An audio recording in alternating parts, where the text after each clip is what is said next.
নমস্কার বন্ধুরা, ধীরা কুকিং ব্লগসে আপনাদের সবাইকে স্বাগত। আজকে কি হবে দেখেই বুঝতে পাচ্ছেন। আজকের রেসিপি হবে আম পোড়ার শরবত। আর এই গরমের দিনে কার না ভালো লাগে শরবত খেতে বলুন। তাহলে চলুন আমরা রেসিপিটা শুরু করব। তবে রেসিপিটা শুরু করার আগে বলি, আমার চ্যানেলটাকে অবশ্যই সাবস্ক্রাইব করবেন, ভিডিওগুলো বেশি বেশি করে দেখবেন, লাইক করবেন, শেয়ার করবেন আর কমেন্টস করবেন। তাহলে বন্ধুরা পুরো ভিডিওটা আপনারা দেখতে থাকুন আর আমার সঙ্গে অবশ্যই থাকবেন। তাহলে চলুন বন্ধুরা আমরা শরবতটা এবার তৈরি করা শুরু করি। আমটাকে আমি ভালো করে ধুয়ে পরিষ্কার করে নিয়েছি। আর আমটা কিন্তু প্রচণ্ড টক, এজন্য আমি একটা আম বেশি দুটো আম নিইনি। আমটাকে আমি খুব ভালো করে পুড়িয়ে নেব। লো আছে পুড়াতে হবে, তাহলে ভেতরটা একদম সেদ্ধ হয়ে নরম হয়ে যাবে আর বাইরেটাও পুড়ে যাবে। আমি এইভাবে লো আছে আমটাকে বেশ কিছু সময় ধরে পুড়িয়ে নেব। আর আমটাকে কিন্তু একটু ঘুরিয়ে ঘুরিয়ে পোড়াতে হবে। এক পাশ পোড়ানো হয়ে গেলে আরেক পাশ ঘুরিয়ে নিতে হবে। সেটা তো আপনারা বুঝতেই পাচ্ছেন, বলার কিছু নেই। আর এই দুপুরবেলায় আম পোড়া শরবত খেতে কিন্তু ভীষণ ভালো লাগে, বিশেষ করে স্নান করার আগে। গ্রামের দিকে তো পুকুর ঘাটে বসেই সবাই আম পেড়ে খাওয়া শুরু করে। দেখুন বন্ধুরা, আমের কিন্তু এক সাইড প্রায় পোড়া হয়ে গেছে, আর এক সাইড আমি ঘুরিয়ে দিয়েছি। আমটাকে এইভাবে আমি একদম লো আঁচে পুড়িয়ে নেব, তাহলে ভেতরটাও সেদ্ধ হয়ে যাবে আর বাইরেটাও সুন্দর পুড়ে যাবে। একটু পোড়া পোড়া করতে হবে, কারণ আম পোড়া শরবত বলেছি যেহেতু, আমের যে একটা পোড়া গন্ধ, ওই ফ্লেভারটা কিন্তু খুবই সুন্দর লাগে। এই জন্য আমের খোসাটা কিন্তু একটু পুড়িয়ে পুড়িয়ে আমটাকে পোড়াতে হবে। আমের খোসা না পুড়িয়ে আপনি যদি শুধু তাপে সেদ্ধ করে নেন তাহলে কিন্তু শরবত খেতে ভালো লাগবে না। এই জন্য আমের খোসাটা একটু পোড়াতে হবে। দেখুন বন্ধুরা, আম পোড়া কিন্তু হয়ে গেছে। এবার আমি গ্যাসটাকে অফ করে দিয়ে ঠান্ডা জলে ঠান্ডা করে নেব আমটাকে। জলের ভেতরে দিয়ে দিলাম, আমটা এদিকে ঠান্ডা হতে থাকুক। আর আমি একটু জিরে ভাজা করে নেব, গোটা জিরে ভাজা করে নেব, কারণ জিরের ফ্লেভারটা কিন্তু আম পোড়া শরবতে অবশ্যই লাগবে। আমি অল্প একটু জিরে দিয়েছি, কারণ একটা আমে তো বেশি জিরে লাগে না, যেটুকু লাগবে আমি সেটুকু বানিয়ে নেব।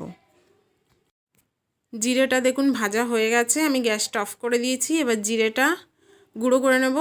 জিরের গুঁড়ো দেখতেই পাচ্ছেন, একদম মিহি গুঁড়ো করে নিয়েছি। আমটা ওইদিকে ঠান্ডা হয়ে গেছে। এবার আমের খোসাটাকে আমি খুব ভালো করে ছাড়িয়ে আমের ভেতরের যে পাল্পটা আছে ওটাকে আমি বের করে নেব। দেখেই বুঝতে পাচ্ছেন বন্ধুরা আম কতটা সেদ্ধ হয়েছে। আমের খোসাটা কিন্তু সুন্দর করে ছাড়িয়ে যাচ্ছে। এভাবে ছাড়িয়ে আমি আমের ভেতরের যে পাল্পটা দেখুন সেদ্ধ হয়ে গেছে, কি সুন্দর যে শাঁসটা, এটা আমি একটা ছাঁকনির ভেতরে নিয়ে নেব। কারণ অনেক আমে কিন্তু আঁশ হয়, ওই আঁশটা মুখে পড়লে খেতে ভালো লাগে না। যদি আমে আঁশ না হয় তাহলে এই আমটাকে আর ছাঁকনিতে ছাঁকা লাগবে না। ছোট ছোট টুকরো থাকলে সেটা মুখে পড়লে কিন্তু ভালো লাগে, কিন্তু আমের আঁশ থাকলে, আমের আঁশ যদি মুখে পড়ে সেটা কিন্তু ভালো লাগবে না। আমি ছাঁকনির ভেতরে খুব ভালো করে আমটাকে চটকে ছাড়িয়ে নিচ্ছি, দেখি ওর ভেতরে কোনো আঁশ আছে কি না। আর আমের পাল্পটা এতটাই ঘন যে ছাঁকনি দিয়ে পড়ছে না, আমি অল্প অল্প করে জল দিয়ে ওটাকে ফেলবো। আমের পাল্পটাকে পাতলা করে ছাঁকনি দিয়ে ছেঁকে নেব। এর ভেতরে অল্প করে জল দেব। অল্প করে জল দিয়ে দিয়ে হাত দিয়ে ঘোরালে কিন্তু তলা দিয়ে পড়বে। দেখুন বন্ধুরা, আপনারা দেখতেই পাচ্ছেন আমের পাল্পটা এবার পাতলা হয়ে গেছে বলে তলা দিয়ে কিন্তু, ছাঁকনির তলা দিয়ে কিন্তু পড়ছে। এইভাবে আমি পুরোটা ছেঁকে নেব, এর ভেতরে কোনো আঁশ আছে কিনা সেটা দেখার জন্য।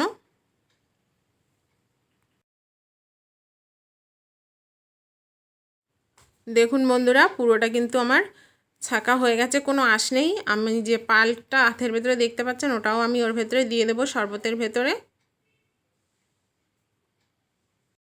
দেখুন বন্ধুরা, পুরো পাল্পটা কিন্তু বের করে নিয়েছি। আর আঁঠির গায়ে যে শাঁসটা ছিল সেটাও আমি জলের ভেতরে ধুয়ে নিয়েছি।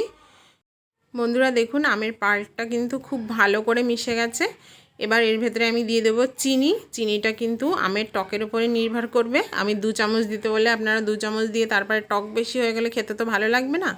দিয়ে দিলাম স্বাদ মতো বিট লবণ, আর দেব সাদা লবণ, যেটা দিয়ে আমরা রান্না করি।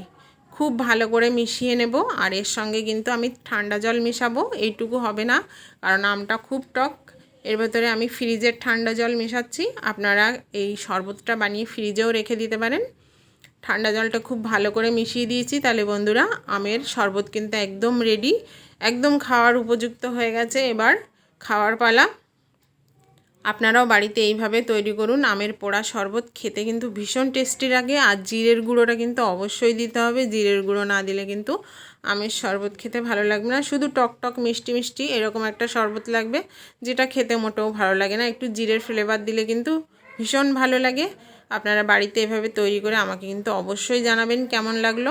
আর খাওয়ার আগে কিন্তু গ্লাসে অবশ্যই 2 পিস আইস দিয়ে নেবেন, তাহলে যতক্ষণ শরবতটা খাবেন ততক্ষণই ঠান্ডা থাকবে। তাহলে বন্ধুরা, আম পোড়া শরবত একদম রেডি। আপনারা বাড়িতে তৈরি করুন আর আমাকে কিন্তু অবশ্যই জানাবেন কেমন লাগলো।